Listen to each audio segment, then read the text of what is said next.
Every day is a blessing, the time we spent together. All we can do is promote change, 24 hours better. It's been a minute since we've actually, gotten back to the podcast, and there's a reason for that. There's a reason for that. But if you know me, you know all the details. But we're gonna get started back up again. We're gonna roll into this one. This one I have a special guest, and I know I say a special guest every time because they are special. They are actually special. They come from a multitude of different backgrounds and ideologies and principles and drives and factors and focus. And this one is no different. This one is right up there with the other ones that I am blessed to be, sitting in council with Dr. Smith.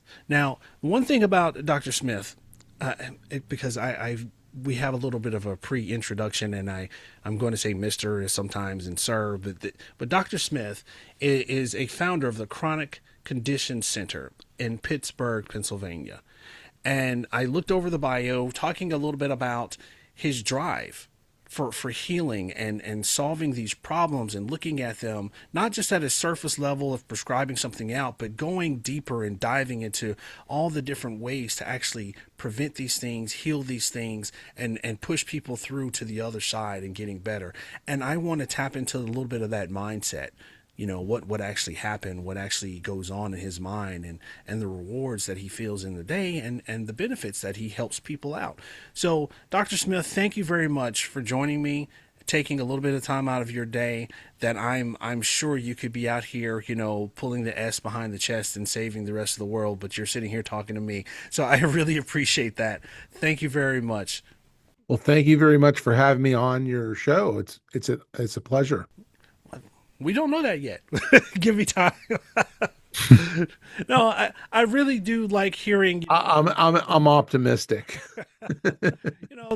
That's a good trait for a doctor, I guess you can. That's a good trait.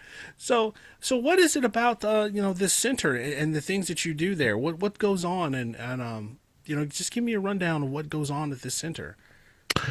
We try to figure out the root causes of what's going on with people's health, as opposed to the more common approach, which is a superficial, glossy veneer of what they really need.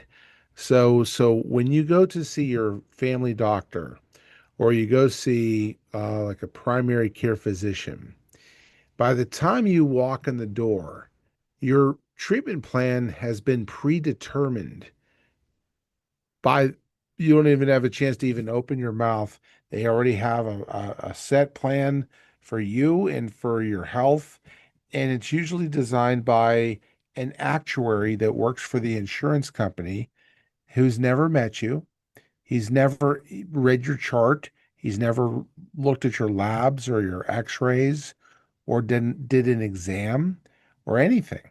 But he's the one that's calling the shots for for you based on an algorithm of what they find is the cheapest way possible to uh, fix this problem or just quell some symptoms so they don't get sued.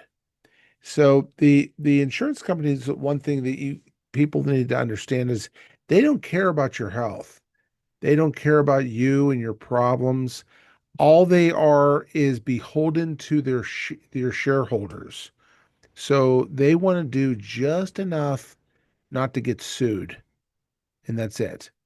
And that's why we have this system of healthcare in this country that is very superficial, and it doesn't really dig very deep.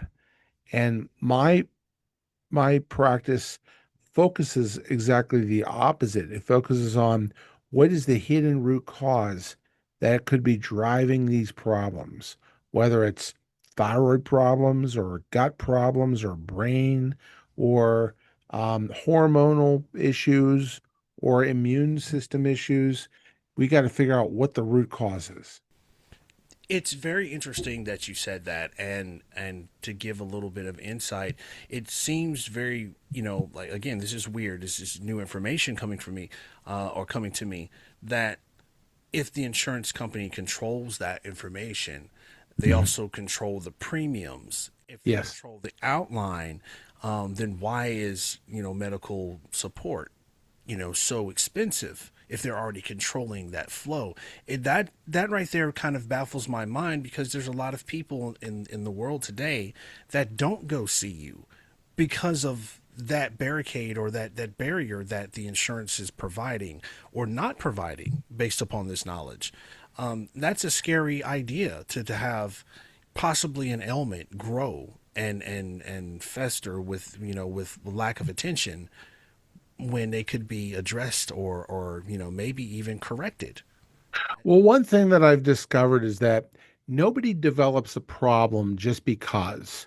There's no such thing as I have high blood pressure just because, or I have cancer just because, or some other kind of a chronic illness. I want to figure out what the root cause is that's driving that process. That's my number one priority. My number one priority is not what's in the best interest of the shareholders of the company, like Blue Cross Blue Shield or United or Cigna or Aetna. These massive companies, they don't care about you and they don't care about your medical problems. They're just responsible to the shareholders. That's it. And so that's the priority. That's a harsh reality. And the other thing is that when you don't get the results that you really want from them, they usually ship you off to a specialist. And the specialist, again, tries their best using the tools that they have, which usually comes in the form of a drug. But their main focus is on the suppression of symptoms and not focusing on the root causes of what's going on. So, for example, if you have high blood pressure, they'll give you a drug to lower that blood pressure. If you have some hormonal issues, let's say that your sex hormones are off, if you're a female that wants to get pregnant and start a family and can't conceive a child, they will give you estrogens or progesterone or whatever the labs say, just to the point where they can get your labs back to quote unquote normal, but they never figure out what causes the hormones to go out of whack in the first place. That's where functional medicine comes in. Functional medicine is a personalized, patient-centered approach to healthcare. So rather than chasing the symptoms with a drug, the goal of functional medicine is why. Why do you have these problems? What are the factors that go into causing problems with uh, abnormal levels of hormone or abnormal levels of high blood pressure or whatever? So we got to figure out what those are, and then bring that down through natural means, as opposed to using drugs or whatever. I'm not anti-drug, I'm not anti-physician. I believe that there's a time and a place for all healing. But I also believe that we as a people are over-medicated.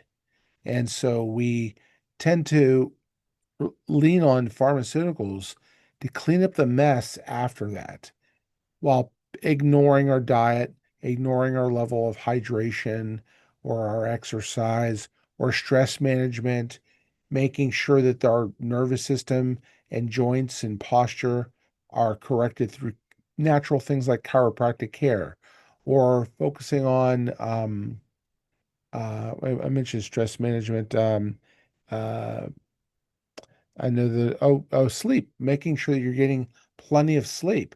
When's the last time you went to a family doctor and he asked you about your nutrition and about your levels of sleep? They only have about 7 minutes of time to get all the information out of you and then move on to the next person.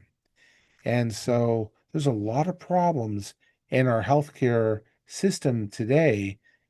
Part of it is politics, part of it is money, part of it is tradition, but part of it is because of the insurance industry and the influence of insurance-based care on people. So you mentioned earlier about the different types of insurance companies and the things that were going on and what they do and how they respond and react and whether they're concerns or not. Is if you can, is there a particular insurance company that you maybe have experienced with or dealt with that you can say they actually concerned or care about their potential client or their policy holder? Is there anything like that that's out there? Um, that's just coming from an outside perspective. If I was talking to a mechanic and I wanted to know what car company, worked out the best, I would ask. And that's just coming from an outsider's perspective. Is there one that you can say, hey, these guys actually care? No, I can't. I can't really say with any certainty that any one particular company cares about people and does what's in their best interests. Again, the insurance companies are more focused on being responsible for their shareholders and doing just enough for people not to get sued and no more. Like there's a difference between being stupid versus being educated. There's a difference between being healthy versus being on the verge of a chronic illness. There's a difference between being having restful, replenishing sleep versus the bare minimum that you need to do to get by the next day. Um, if you think about it in terms of abundance, you want to eat good nutritious food. You don't want to just rely on heavily processed sugary convenience foods. So, but that's not the defense. That's not the default mechanism. Well, that most people do. They eat whatever they want. They drink whatever they want. They don't get enough sleep. They don't pay attention to exercise and chiropractic care and stress management and hydration. And then they tend to fall apart. And then they have to rely on pharmaceuticals to clean up the mess afterwards. So I'm more of an advocate of doing little things to try to prevent problems from happening. Just, when you buy a car, your car comes with a little book that tells you what you need to do to maintain the car. We're not born with a manual. So we don't really know what to do for ourselves.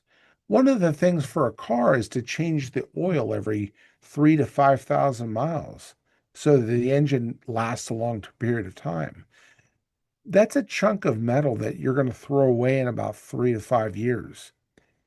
So a lot of people prioritize their cars above their health.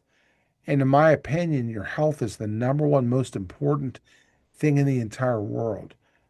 Because if you're dead, you can't enjoy anything. Right, right. There's there's no recall on that one to figure to figure out what's No, going on. To no, figure out there's what's not. going on. It's too late to crash the vehicle to do maintenance. So you made a very valid point, and people come to you to you not only solve these different problems, but make a transitional change. Does that transitional change happen? What are the bigger struggles like mentally into this new lifestyle? Because like you said, we don't come with an instruction manual. We don't really know the direction we're going. A lot of us, I'm even guilty at it at times. A lot of us, go to our peers that aren't going through the situations that we're going through to even relate to find the flow of life. If you want to relate it to nature, fish swim together and they learn together. They go to this Right. path. We don't do that outside of school, outside, into adulthood. We don't do that because our lives are shaped differently and grow differently. Is there something that you go through that process of the mental development and the physical development and then the nutrition development? Is there, this seems to be like a total, encased, of development that you have going on because you're finding the root problem. What do some of those struggles look like? Well, to your first part, I read somewhere in a book somewhere that you are the result of the five people that you spend the most time with. So if those people are into going to the gym and working out and eating clean and doing things to take care of themselves. That's what you'll end up doing too. On the other hand, if you hang out with people that are smoking cigarettes and going to the bar all the time and eating at McDonald's 6 days a week, then you'll end up falling into that period too. So you got to be very careful with who you spend time with and who you allow into your headspace because they will have a profound influence on how you turn out. I also believe that that good habits build good health. Bad habits build bad health. And so you want to focus on your daily habits. Maybe read a book like Atomic Habits or something like that and talk about what can you do to try to structure your day-to-day life so that you are making time for yourself. You're making time to go outside in the sunshine and play, go outside and take a walk, make sure that you're sleeping 6 to 9 hours of getting restful, replenishing sleep. You're making sure that you're paying attention to your nutrition. You're paying attention to your hydration. You're paying attention to stress management, whether it's in the form of meditation or journaling or doing just a something that to get rid of the spinning plates that are going on in your head all the time. It's very, very important that you pay attention to those little things because they will add up and eventually lead to a chronic health problem.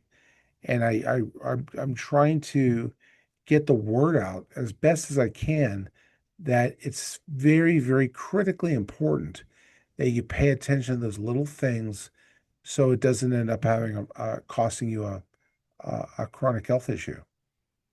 You mentioned, the amalgamation and surrounding yourself with the people that, to the best support you in your development. Um, let's talk about the loner, the person that prefers to be by themselves, or they work isolated, or they've worked remote for so many years, or they've been Yeah. in a situation, or the truck driver, the average truck driver that's just on the road constantly by themselves. Um, how would they overcome that obstacle of surrounding themselves with like-minded people and developing in that kind of way? Well, the loaner and the truck driver clearly are outside of the norm of society. Um, it is more difficult, but they still have the opportunity to educate themselves, and they have the opportunity to do things for themselves that are going to result in better health, better quality habits. They can still read, they can still watch YouTube videos, they can still learn a little bit more about what goes into wellness and health. And I'm just a really, really big proponent of doing little things that end up having big consequences in the positive direction later in life. You don't want to just wait until you develop diabetes to start paying attention to how much pop you're drinking. You don't want to wait until your third heart attack to be careful about how many times you visit a fast food restaurant. You don't want to wait until your pants feel too tight until you start to work out. Right. So that's why people go to the gym. That's why people buy organic produce. That's why people are very mindful about certain things in their home, paying attention to like how much formaldehyde am I going to be exposing my family and myself to if I put new carpet in the house, things like that. Right. It does add up. Right. So, Doc, I'm hearing that I should probably throw away the last bag of Doritos. I'm hearing that. Perfectly fine. I'll get rid of them. But yeah, I mean, they're great kindling. They're great fire starters if you do that. But no, it sounds very interesting. And yes, I have worked in the trucking industry, so that was something that resonated with me. Yeah. and how the choices feel very limited and you feel trapped in that role. Before I was driving, or in the field of driving, I used to work out all the time. I used to run. I ran cross country, track, did push ups, did the whole thing. And then when I started driving, it's like 16 hours just sitting. And the only food that you got was truck stop food. Fast food. Like it was a tough cycle because the limited time that you had to sleep, you were doing paperwork, and then the time that you were running, you couldn't do one or the other. Um, you're absolutely right, and I think that there's a gap there for something that needs to be done, for those of them, because it's not only does it affect the physical health, but I, there's I also I've had people that worked in trucking and logistics, and I don't think that the average person understands just how hard that lifestyle can often be for some people. right, But there's often ways to overcome that. You can still pack your own food. You can still focus on hydration, drinking water, and taking care of your physical body as best as you can. Obviously, if you're not at a regular type of a job, if you're doing a double, if you're doing 16-hour days, it makes it more challenging. right. But you can overcome it by just prioritizing and saying, look, this is important for me. I value my health. I value my physical health and my mental health, and I need to do certain things that are going to be conducive to achieving my goals. And bottom line is, if it's important enough to you, you'll figure out a way to do it. So I think that that's the thing that affects some people that are really busy, or truckers. If they put in a lot of hours on the road, they gotta find time to do it. It has to be a priority for them. So, so when people come to you, this is for most of my doctors. When people come to you, they're at their worst. Yeah. They're at their worst. They're at their lowest, and it's always a hard position for to be vulnerable. And this is on the receiving end. When you see those situations and you react to them, you know, obviously you got into the game, you got into the experience because something resonated with you to make that change. Would you like to share a little bit about that, or share, what happened in that moment from Sure. Well, the reason that I got into this, I think, is because I like to solve puzzles. I love to figure out what's going on behind the scenes. So when people come to see me, first of all, they've already been to the primary care doctor, they've already been taking the drugs, and for whatever reason, they're not happy with the results. So they want to try something different. Like doing the same thing over and over and then expecting a different outcome is one person's definition of insanity. So they want to try something different. So we start off by having them fill out some intake forms, and just so I understand a little bit more about what their problem is and what's been bothering them and how can I help them, and look at their drug list. And so then I start off by having them fill out some questionnaires. These are like a metabolic questionnaire and a neurotransmitter questionnaire to assess how they're doing as far as their gut health, their liver and gallbladder, their blood sugars, thyroid, adrenals, sex hormones, electrolytes, and pH, all that stuff. And then I have them fill out some questionnaires related to the function of their central nervous system, their brain, and the neurotransmitters like serotonin, dopamine, gamma aminobutyric acid, and acetylcholine that regulate things like your mood and your ability to cope with stress and stuff like that. And then from there, I will say, let's do some foundational lab tests in the form of blood and urinalysis. My blood tests are a lot more comprehensive than you normally get at a primary care physician's office. They will typically order about 10 or 15 different tests. I will order between 60 and 100 different tests. So, because I want to see the entire metabolic landscape and how everything is connected together and where there are stress points and so forth. And um, once I have that information, I make some clinical decisions based on objective lab tests. So I want to measure stuff. I want to do a blood test or a urinalysis and be able to identify what I call triggers, things like they can throw off your physiology.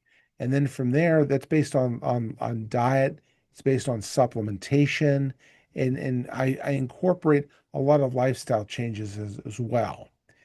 And I typically work in blocks of time, whether it's like 3 months or 6 months. It takes at least 3 to 4 weeks to make a major metabolic shift in the body. And so I test, I treat, and then I retest.